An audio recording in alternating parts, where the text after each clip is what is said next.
নমস্কার বন্ধুরা, আপনাদের রোমরহস্য পডকাস্টে স্বাগত।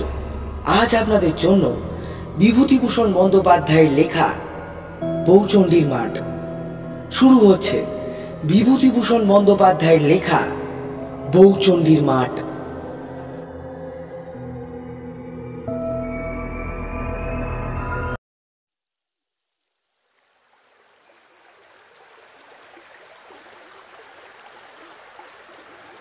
গ্রামের বাওরের মধ্যে নৌকা ঢুকেই জলঝাঁঝির দামে আটকে গেল।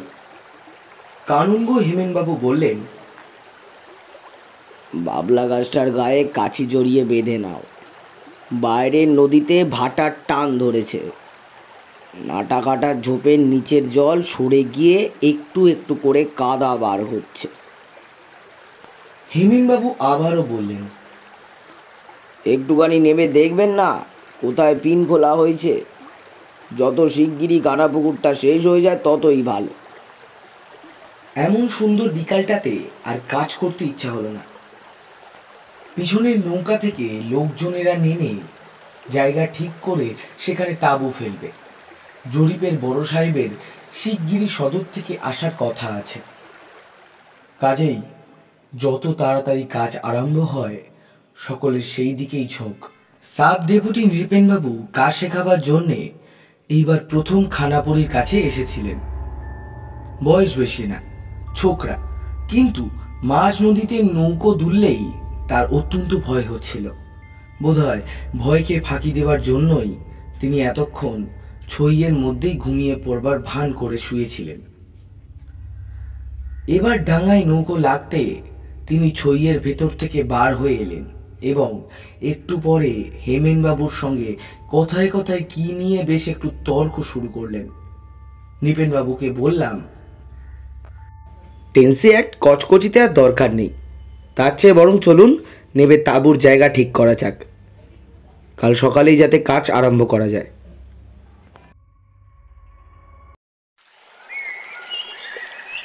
চৈত্র মাস যায় যায়, গ্রাম্য নদীটি দুপার ভরে সবুজ লতানো গাছ, নীল পাপড়ি, বন অপরাজিতার ফুল ফুটে আছে। বাঁশঝাড় কোথাও জলের ধারে নত হয়ে পড়েছে। তলায় আখন্দ ও ঘেটু ফুলের বন ফুলের ডালি মাথায় নিয়ে ধীরে ধীরে বাতাস মাথা ধোলাচ্ছে। দুধারে রোদ পোড়া কটা ঘাসওয়ালা মাঠের মাঝে পত্রধীরল বাবলা গাছ গাংশালিকের ঝাঁক কিচকিচ করছে। নদীর বাঁপাড়ের গায়ের গর্তের মধ্যে তাদের বাসা।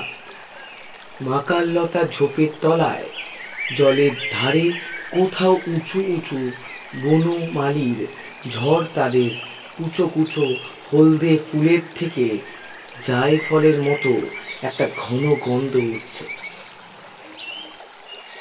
বেলা আর একটু পড়লে আমরা সেই বাঁওড়ের ধারের মাঠে তাঁবুর জায়গা কোথায় ঠিক হবে দেখতে গেলাম।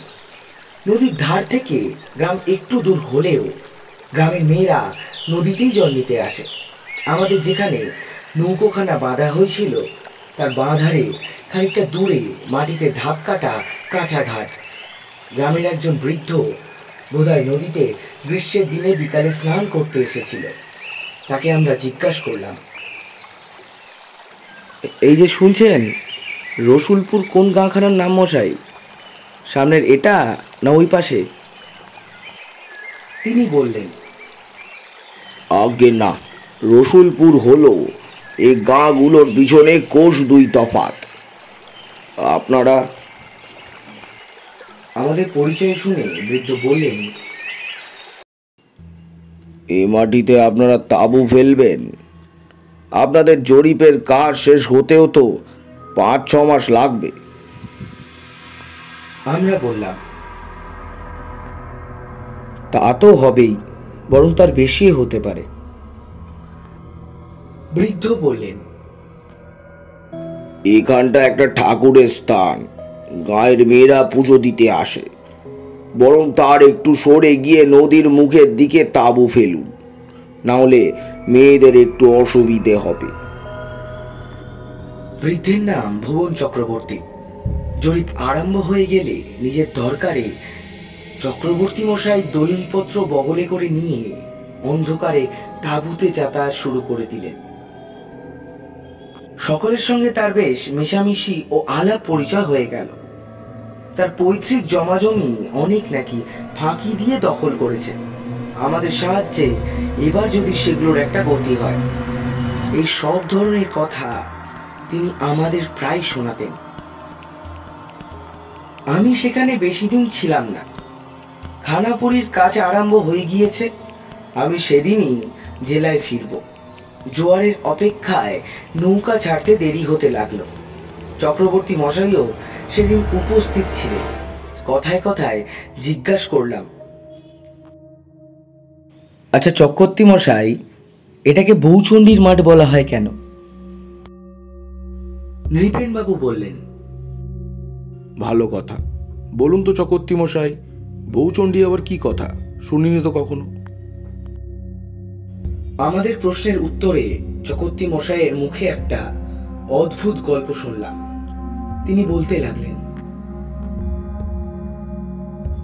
শুনুন তবে, এটা সেকালের গল্প।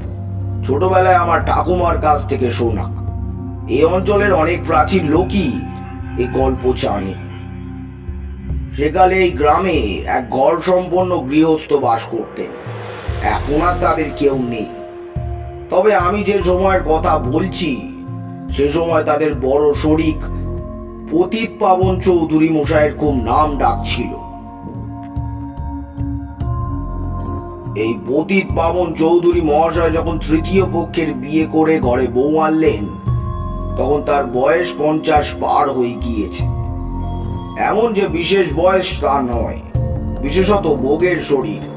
50 বছর হলেও চৌধুরী মহাশয়কে বয়সের তুলনায় অনেক ছোট দেখাত। বউ দেখে বাড়ির সকলেই খুব সন্তুষ্ট হলেন। তৃতীয় পক্ষের বিয়ে বলে চৌধুরী মহাশয় একটু ডাগর মেয়ে দেখেই বিয়ে করেছিলেন।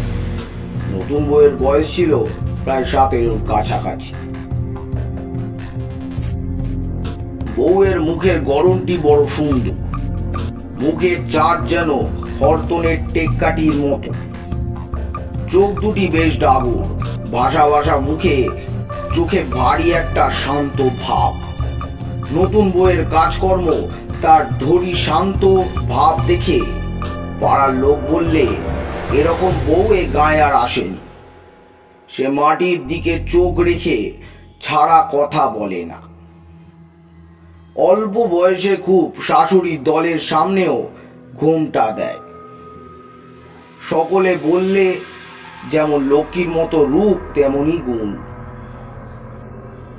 মাস 2-3 পরে কিন্তু একটা বড় বিপদ ঘটল। সকলে দেখলে বউটির আর সবকিছু ভালো বটে, একটা বড় দোষ আছে। সে কিছুতেই স্বামীর ঘেঁষ নিতে চায় না, প্রাণপণে এড়িয়ে চলতে চায়। প্রথম সকলে ভেবেছিল নতুন বিয়ে হয়েছে, ছেলে মানুষ, তাই বোধহয় এমন করছে। ক্রমে কিন্তু দেখা গেল স্বামী কেন, যে কোনো পুরুষ মানুষ দেখলেই সে কেমন যেন ভয় কেঁপে ওঠে। বাড়িতে যেদিন যজ্ঞী কি যেন একটা বড় কাজকর্মে বাইরের লোক ভিড় হয়, সেদিন সে ঘর থেকে আর বাইরে বেরোয় না।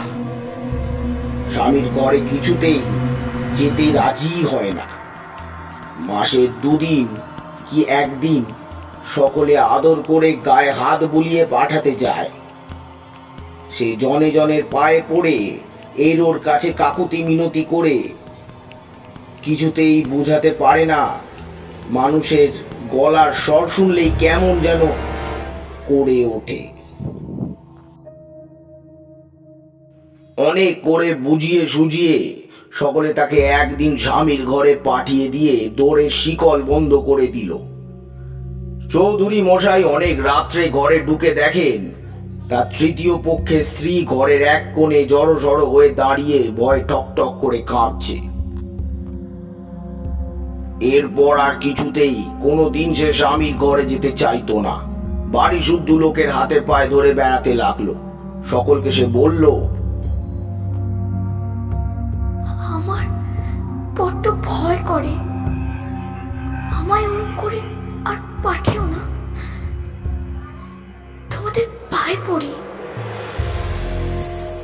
বোঝাতে বোঝাতে বাড়ির লোকে হয়রান হয়ে গেল। দিন কতক গেল, একদিন তাকে সকলে মিলে জোর করে স্বামীর ঘরে ঢুকিয়ে দিয়ে বাইরে থেকে দোর বন্ধ করে দিলে। তারা ঠিক করলো এইরকম দিতে দিতে ক্রমে তার লজ্জা ভাঙবে, না হলে কতদিন আর এই ন্যাকামি ভালো লাগে। ভোরে উঠে সকলে দেখলো ঘরের মধ্যে বউ নেই, বাড়ির কোথাও নেই। নিকটেই বাপের বাড়ির গাঁ, সেখানে পালিয়ে গিয়েছে ভেবে লোক পাঠানো হলো। লোক ফিরে এসে বলল সে সেখানে যায়নি। তখন সকলে বলল পুকুরে ডুবে মরেছে। পুকুরে জাল ফেলা হয়, কোনো সন্ধান মেলে না। বউয়ের কচি মুখ ও নিরীহ চোখের ভাব মনে হয় লোকের মনে অন্য কোনো সন্দেহ জাগবার অবকাশ পেল না।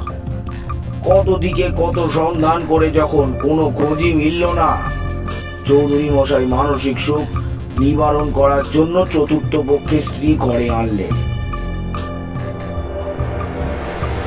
অজপাড়াগা, নতুন কিছু একটা বড় ঘটে না। অনেকদিন এটা নিয়ে নাড়াচাড়া চলল, তারপর ক্রমে সেটা কেটে গিয়ে গ্রাম ঠান্ডা হলো। এই মাঠে পূব ধারে গ্রামের মধ্যেই চৌধুরীদের বাড়ি ছিল। তখন ওইখান দিয়েই নদীর স্রোত বইত। আর সেটা বাঁওড় হয়ে গিয়েছে। চৌধুরীদের সব মরে হেজে গেল। শেষ পর্যন্ত বংশে একজনকে ছিল, উঠে গিয়ে অন্য কোথাও বাস করলো। এসব অনেক বছর আগেকার কথা, 70-80 বছর হবে। সেই থেকে কিন্তু আজ পর্যন্ত এই সব মাঠে বড় এক অদ্ভুত ব্যাপার ঘটে শোনা যায়। এই ফাগুন চৈত্র মাসে যখন খুব গরম পড়ে, তখন রাখালরা গরু চড়াতে এসে দূর থেকে কতদিন দেখেছে মাঠের ধারে বনের মধ্যে নিভৃত দুপুরে বাঁশ বনের ছায়ায় কে যেন শুয়ে আছে। কাছে গেলে কেউ কখনো দেখতে পায়নি। কতদিন সন্ধ্যার সময় তারা গরুর দল নিয়ে গ্রামের মধ্যে যেতে যেতে শুনেছে অন্ধকার ঝোপের মধ্যে যেন একটা চাপা কান্নার রব উঠেছে।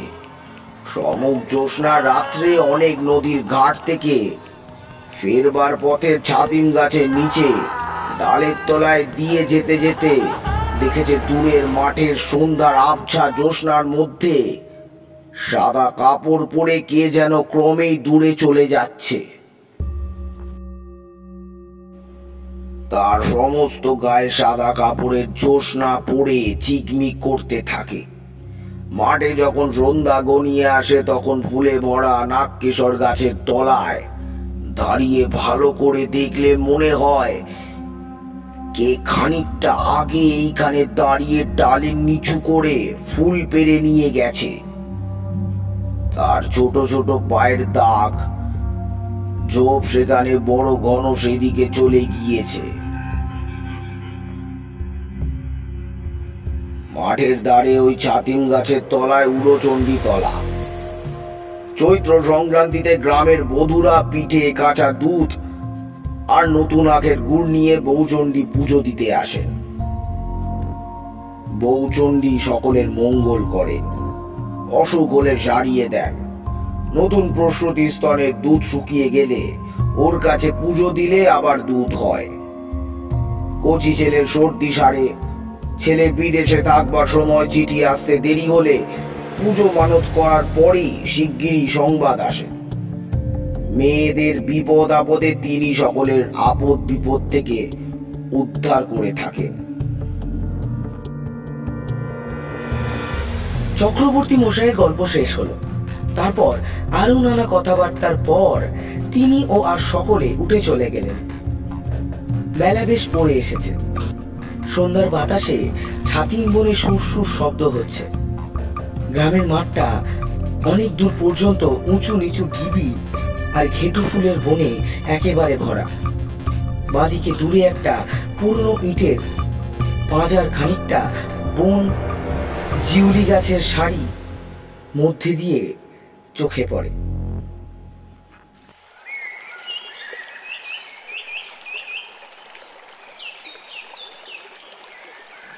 নৌকোর গোলে বসে আসন্ন সন্ধ্যার ৮০ বছর আগেকার পলাতকা গ্রামের বধূর ইতিহাসটা ভাবতে লাগলাম।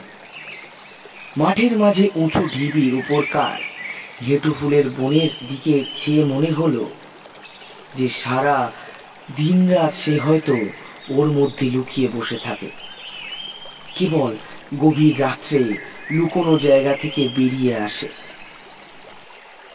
মাঠের মধ্যে বটগাছের তলায় চুপ করে বসে আকাশে তারার দিকে চায়। পাশের ঝোপের ফুটন্ত বন অপরাজিতা ফুলের রঙের সঙ্গে রং মিলিয়ে নদী বয়ে যায়। ছাতিম মনের পাখিরা ঘুমের ঘোরে গান গেয়ে ওঠে। ওপার থেকে হু হু করে হাওয়া বয়।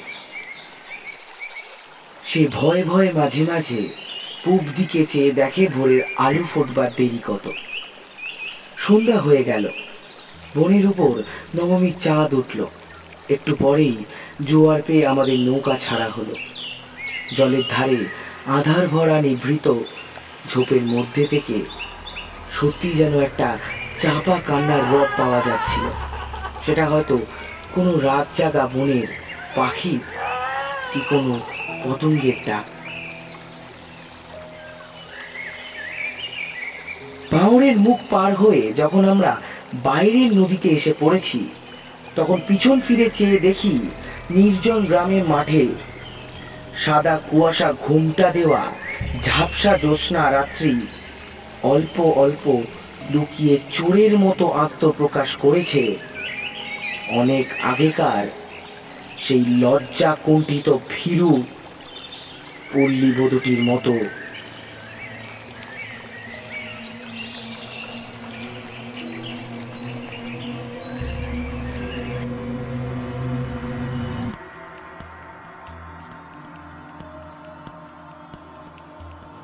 এতক্ষণ আপনারা শুনছিলেন বিভূতিভূষণ বন্দ্যোপাধ্যায়ের লেখা বউচণ্ডীর মাঠ। আজকের গল্প এতটাই। দেখা হচ্ছে পরের গল্পে।